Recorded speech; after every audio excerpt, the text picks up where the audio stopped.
Thanks, John. Jeff, you want to go ahead? Yes, thank you. And my name is Jeff Bladen. I'm Executive Director of Market Development at the Mid-Continent ISO. Thank you as well for having us here and to speak to these issues.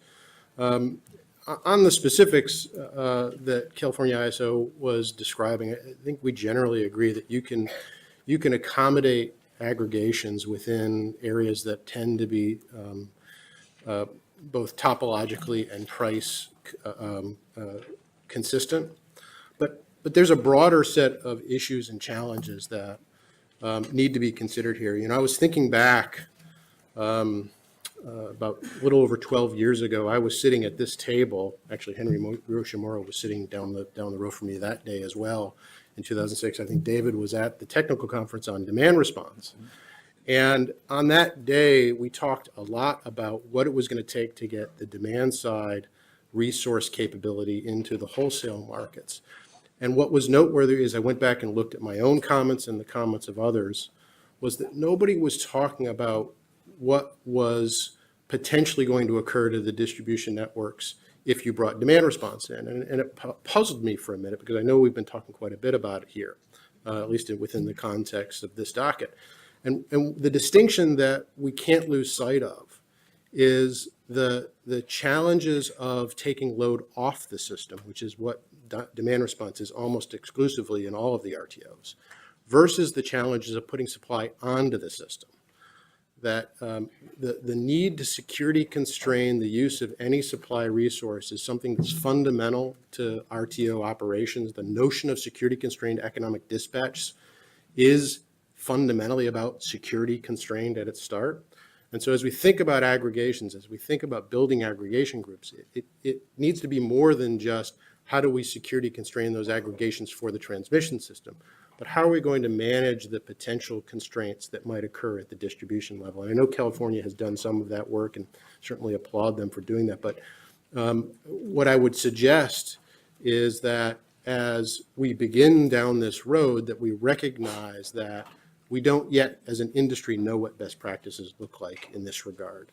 That there is an opportunity, and FERC has done this repeatedly over the years, to use RTOs as laboratories of innovation in a sense, allow some different approaches to be developed, and to let those different approaches then inform best practices over time.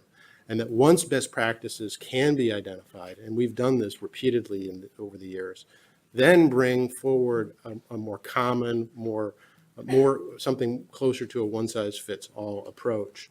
I would point to MISO's own experience with extended LMP as a good example of that. That we spent the better part of 10 years working on extended LMP, fast start pricing as it's come to be known.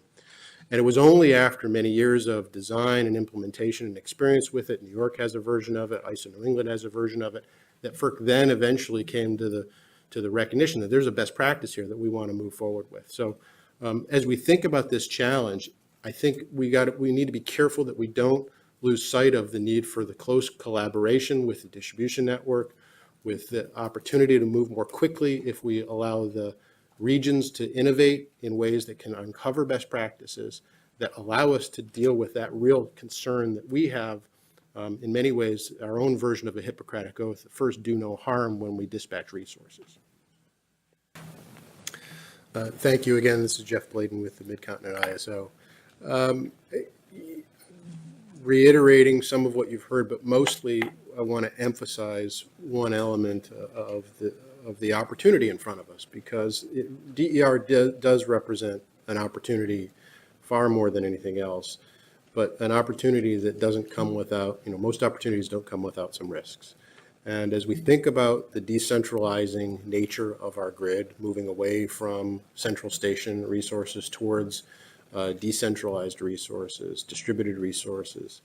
The challenge in front of us to capture that opportunity is to do that in a way that maintains or grows the value proposition that RTOs have delivered to consumers, but to do it in a way that's reliable. And that is really what we're focused on. As my colleague from California mentioned a minute ago, the challenges of building that common platform for a multi-state region, in our case more than a dozen states, with many dozen local utility operators operating distribution grids, is a different challenge, a unique challenge that versus a single state RTO, for instance. That I don't want to minimize the challenge that California and New York have faced in building their approaches, but in some respects it was simpler than building a common platform across a multi-state region with many utilities within each state. And so what I would suggest is that the opportunity in front of us to maintain and grow the value proposition by taking advantage of the capabilities of distributed resources is to allow for the development of the right approach, the tailored approach, which in many cases we have accepted for different regions. That what we might come up with that is extraordinarily useful in the mid-continent may be less so in other parts of the country, and the same may hold true for what happens in other RTOs. But last but not least, the notion of aggregation, I think it's important for us to call the question of, is it fundamentally required? Is it an essential part of how you would approach this question, or is it something more like what we've been hearing, which is this notion of let's make sure that resources have access to the extent that they need it in a way that is feasible, that is reliable, and allows them to deliver their capabilities to the market for the benefit of the public interest, without focusing solely on the method. Some of the notions that PJM mentioned early on are also ones that MISO has been thinking about. This notion of essentially re-aggregating or reconfiguring what might come in as an aggregated group of distributed resources in such a way that we can maintain security constraint across an aggregation, and then allow that to be fed into our optimization systems, rather than requiring an RTO on a one-size-fits-all basis to somehow come up with a less dynamic way of maintaining security constraint as it dispatches aggregations. The notion that you could dispatch part of an aggregation group, for instance, ought to be on the table, for instance, as you think about the challenges of trying to security constrain a transmission system, let alone, as I mentioned earlier, a distribution system. Thank you again, Jeff Bladen with MISO. I think it's noteworthy that California has had such stability.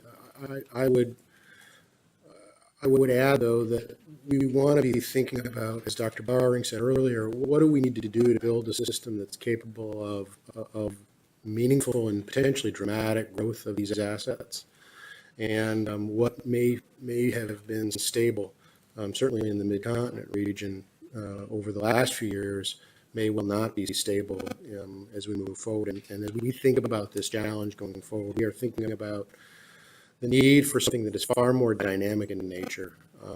And our experience sitting literally in the middle of the Eastern Interconnect, the flows coming from north, coming from east, coming from west, crossing the system, the topology is only one element of the dynamic that will change. That we are seeing dramatic growth in Central Station Wind, for instance. We are seeing meaningful changes in the resource fleets in other parts of the Eastern Interconnect. And so all of that is going to drive towards a need for a far more dynamic approach for how you think about dispatching assets. This is only amplified if, as I said earlier in my comments, we continue a trend towards a less centralized fleet, towards a decentralized fleet. The importance of these assets in maintaining security of the system will only grow. So let's be careful that we don't design something that is good for now, but really isn't built for the long term. And so I would encourage, based on my earlier comments, or reaffirm, encourage thinking about this as an opportunity to establish a pathway for innovation across the different regions, to think about these challenges that are somewhat unique in each region, identify best practices over the coming years, and then use that over time to allow us to adopt what we learn from our colleagues around the country. Respond here. My question is, it goes to something Jeff said, and I think other people echoed, why there should be process differences and how we figure this out or address this among the different regions. I understand completely some regions have one state, one state ISO or multi-state, that's a big political regulatory difference. I understand different regions might have different prioritization. In CAISO and in New York, this has been driven as a state priority. In other places, maybe not quite as much.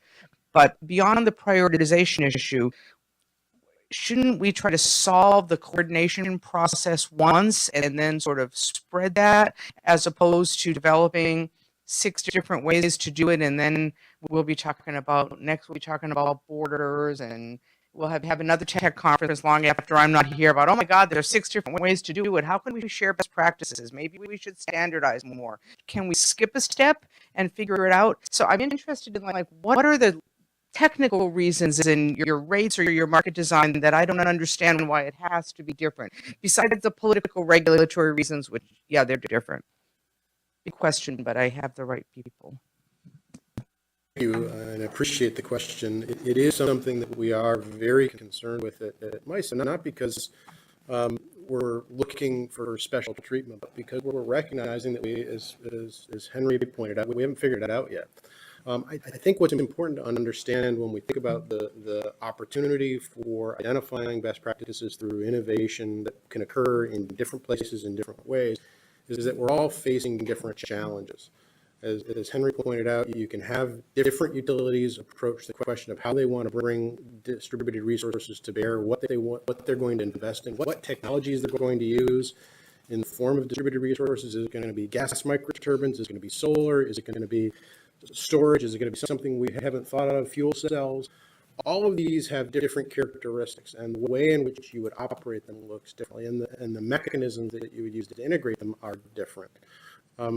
Let alone the fact that some may choose to have different levels of distribution automation or distribution dispatch capability. So, at MISO, we like to think of ourselves as a service provider to the states in many respects, that our job is to take the fleets that the regulators are designing and implementing through their integrated resource plans and optimize that to get the most value you possibly can out of that fleet across a broad region. And because inevitably the investment choices within different states as part of those integrated resource plans will look different in each of our states, let alone from the mid-continent to the east or the west, we have to adjust. We have, in our experience, adjusted to choices that have been made around investing in things like wind. We've built special products, special capabilities to manage the largest wind ramps of any grid operator on a megawatt basis. Any grid operator in the world, we have larger wind ramps that we deal with every day. And with special tools, we have special market elements that are designed to deal with that unique characteristic. So to the extent that we can imagine everybody's grid is going to look identical, it's going to have identical technologies, identical investments in distribution automation, then maybe today we could say, absolutely, we can solve this challenge. I think where we are right now is we don't know yet what best practices are going to look like. We don't know yet what the dominant DER technologies are going to be, and that what you have in front of you is a number of companies that are invested in identifying best practices. And as you've already heard from California, some are beginning to emerge, but we still need to figure out how do we get them to the point where we could actually translate them to other places. Well, that's very helpful, and I think that gets down to, again, different state regulatory choices. But to the extent they are developed a dominant technology of solar rooftops, which one might say there already is, but I mean, distributed solar or car batteries become ubiquitous, then we hopefully can achieve some level of standardization of how they're aggregated and bid in, so we don't have to, I mean, at some level, yeah. Please. That's absolutely right, Commissioner. And I would add, a few months ago, I said to my board of directors in a public meeting, so we can look back at the notes if anybody's curious, I said that we very much look to our other RTO brethren for ideas of how to get it right. And I think the way I put it was, good artists copy, great artists steal. So we're gonna where we see good ideas, we're gonna take them and adopt them before there's ever a requirement from this commission for us to do that. If it's smart to do in California or New York, we're going to try and adopt that in the mid-continent, just like we think has occurred in places where we've been innovative and others have adopted it. Thanks, John. Jeff, go ahead.